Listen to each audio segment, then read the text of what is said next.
Flames fans, put the club or the machete, whatever you're going to hit me with, put it down. Okay, hear me out for a second first. The reason I talk about Sean Monahan like this, and I'm saying that maybe the Flames are going to regret losing him for free, is right now with the Montreal Canadiens because he's actually healthy, and I feel confident in saying that. Like, I feel like I know now that he's actually healthy. Of course, I'm not him. I'm not in his body. I can't feel what he feels. Yeah, okay.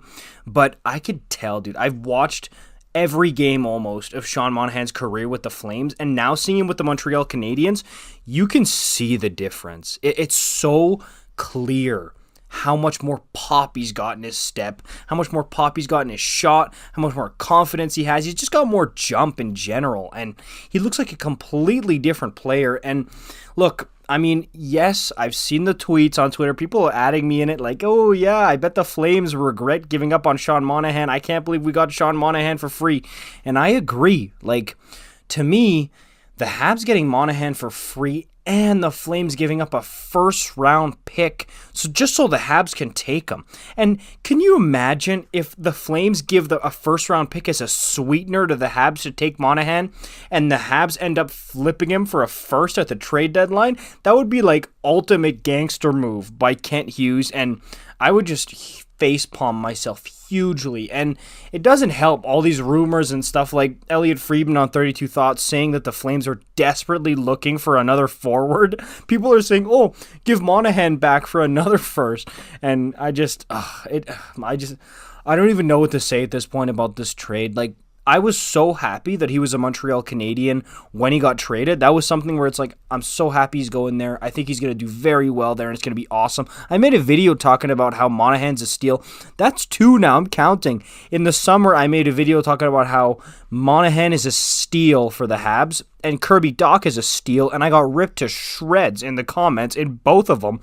How they look now. They look like steals now, don't they? So, hey, some of you guys owe me some apologies about that, but that's a topic for another thing.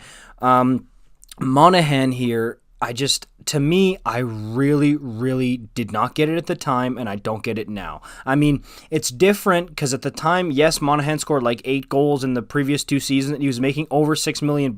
You need to dump that money. If you're the Flames and you're trying to contend right now, I understand if you've got 2-3 years of Monahan's contract that you still have to pay him $6 million, and you're looking at money down the road, and at that time, Huberdeau wasn't signed, Uyghur wasn't signed. You need to free up that money somewhere. I get it. Kadri wasn't signed either, but dude, there was only 1 year of $6 million for Sean Monahan's contract this season, and then he's a free agent again. You don't give up a first-round pick for 1 year of a player, okay? You do that for like the Milan Lucic contract. I know they didn't do it. It was the James Neal swap, but like theoretically, if Milan Lucic had like 3 years left on his contract at over $6 million, that's when you give up a first-round pick. You don't do it when it's like 1 year of a guy who, if he gets healthy and finally heals himself, might be able to produce and put you in the green in profit in terms of what you can get for him.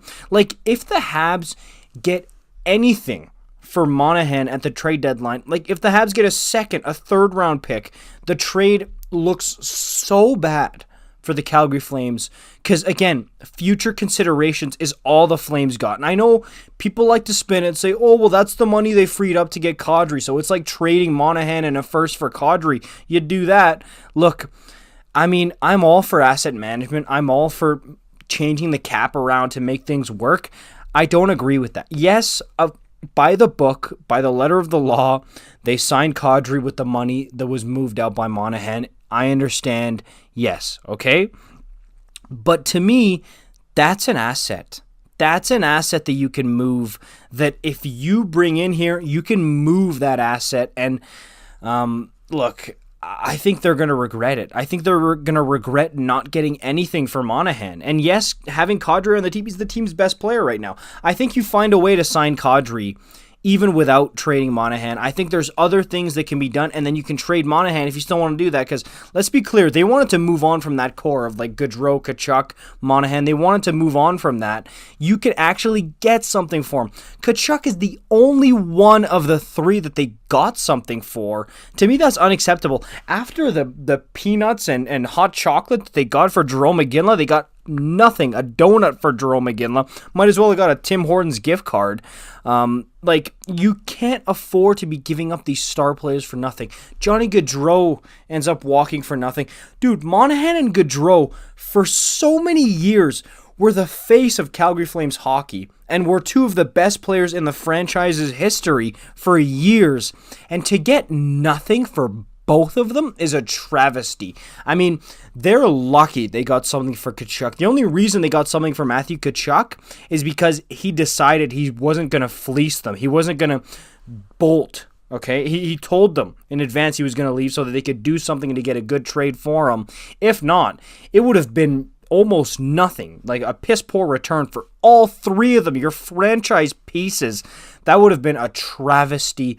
And Treliving is lucky that it wasn't, seriously. So I do think that the Flames are going to regret giving Sean Monahan up for free. Are they going to regret giving him up at all? Time will tell. I mean, if Monahan was still a Flame right now, I don't know if he would be all that productive. He might still be mentally or even physically with his injuries in the same place that he was the past few years. So maybe the change of scenery in Montreal is what's giving him this newfound life. Most likely it is, honestly.